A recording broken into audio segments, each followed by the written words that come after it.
You say get we are trying to find a good reason just to be with you. You say get we are trying to find a good reason just to be.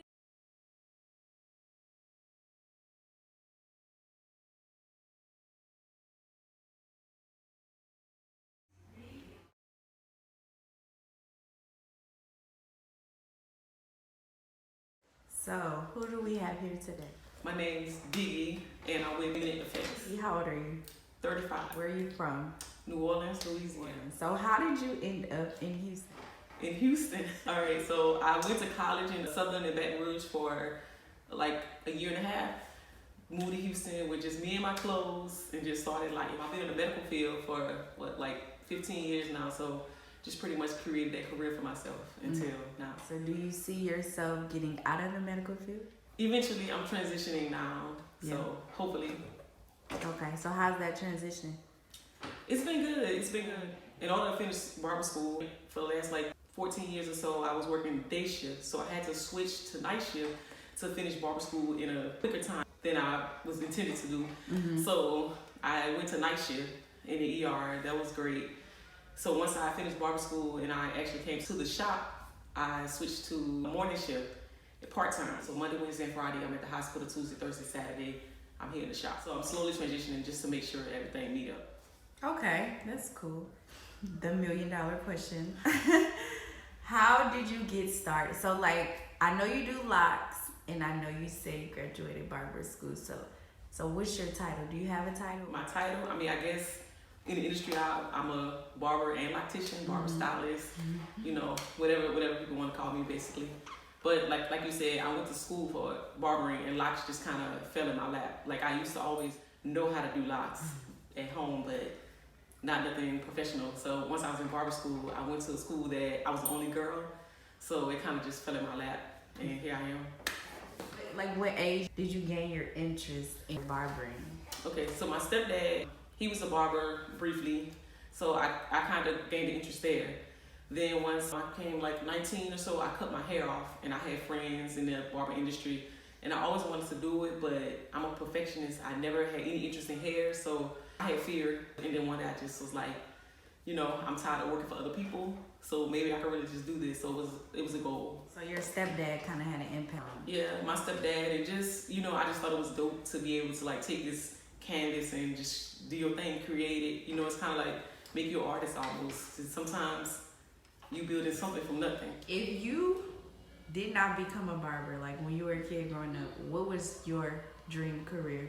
My dream career, I know I wanted to work with kids. So it was either a teacher, pediatrician, nurse, something. I work at a pediatric hospital for 15 years now. So definitely knew I wanted to work with kids. I just didn't know where. Who would be considered your barber or your hairstylist or loctician idol in the industry? You can have more than one too. Like somebody like who you look up to, like their work is like, oh my God, like. You know, like I'm not one to be starstruck over singers, actors, or nobody like that. I would say I take a little bit from everybody, whether it was my teachers or certain, you know, other barbers in the industry. I don't want to really name people in particular because I don't want to leave anybody out. Right. But I take some from everybody because it's some things that this person may do that I don't like, and I may like this from that person. But I'm that way, not just with barbering, but just in life anyway. I may take some traits from you, or I want to just learn from other people's lessons, whether it's positive or negative. So, I mean, I feel like I learn from everybody that's been doing it longer than me, whether it's things I want to take into my business or things I wouldn't want to take into my business. The Gemini thing, I get it. I got you. Okay, so since you don't have an idol, what celebrity like hair would you want to twist or cut? Like if you could choose, or somebody to cut, would they like Stevie. Rick Ross wants you to line up his beard, or somebody who would you drop everything and run? I mean, I don't know. Again, you know, I see a lot of barbers that I went to school with or that's been doing this longer than me that, lack of better terms, forget where they come from. I feel like whether this person was famous or just my regular customer every day, I would give them the same just because I can't forget where I came from. You know, I might cut Rick Ross, Stevie Wonder hair that one time, but they gonna go to the next person, you know, so I mean, I have to stay loyal to my regular clients. That's just something I pride on. So, I mean, I would give them the same thing. Not that I wouldn't reschedule or work something out. I'm not saying that, but I feel like my regular clients is my celebrities because this who stay consistent with me. So.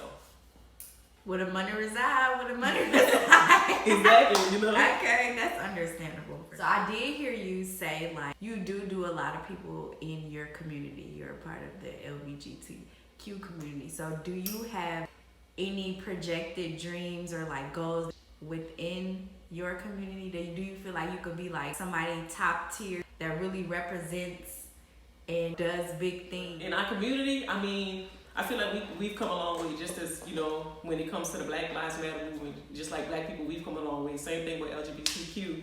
We've come a long way as well, being respected and, gaining certain rights. But again, my sexuality, that's smaller to me than my race or, me being a woman first. So, I just feel like. Even that too, being a woman, like, we have to break barriers. Yeah, that's what I'm saying.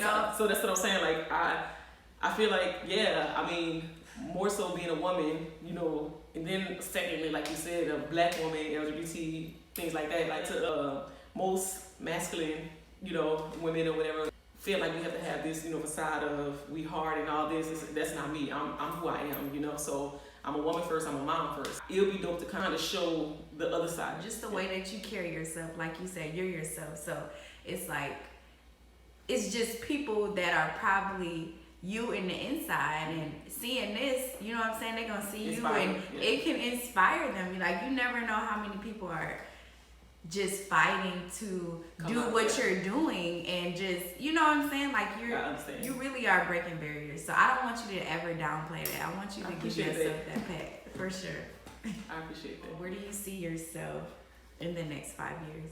In the next 5 years, I'm still growing in the industry because I'm still learning. I feel like you're never done learning, whether you're growing, like you already been doing this for a minute, so like now you're taking on other channels of the industry, you always can grow. So I started barber school 2 years ago. I said I went to school and switched my shift at work, but I didn't touch on this part. So I started school in 2018, I finished in 2020. I went to 3 different schools because I wanted to go to a school where I was going to actually learn, because most people that go to barber school, cosmetology school, you already have like some knowledge of it. I didn't have anything, so I didn't want to go to a school. I was just a number. I paid for school out of pocket myself, so I don't have any debt from school either. Wow. I used to drive an hour from work to school and then an hour home every day. I cared about where I went. So I went to 3 schools. It took me 2 years. I had pneumonia twice, so I did have life in between all of that stopped me from going. Then, it get hard and all that, but, I'm determined to push through. So I would like to get on the, like, if I got, like, my instructor's license, just to be there, motivate people, just keep going. It's like now I appreciate it so much because 2 years later, 3 schools later, no debt or whatever the case is, it took sacrifice, but it's worth it in the end. I definitely like being here more than my regular job, but I have to make it align first before I can just up and quit. I just want to be like an asset to everybody else, like just make myself available, for other people. And I always wanted to do stuff like that, which is why I want to work with kids and things like that. 5 years, I mean, just seeing myself being an advocate, making myself available to other people and still growing in my industry and just, reaping the life that I pretty much invested and sacrificed to build up, so.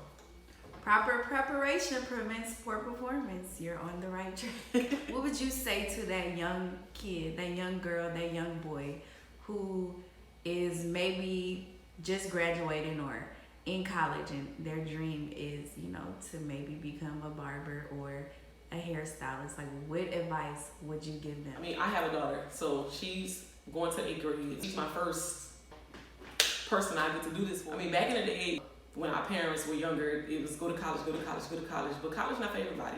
The way I'm raising my daughter is, at this time, it's college or trade or military.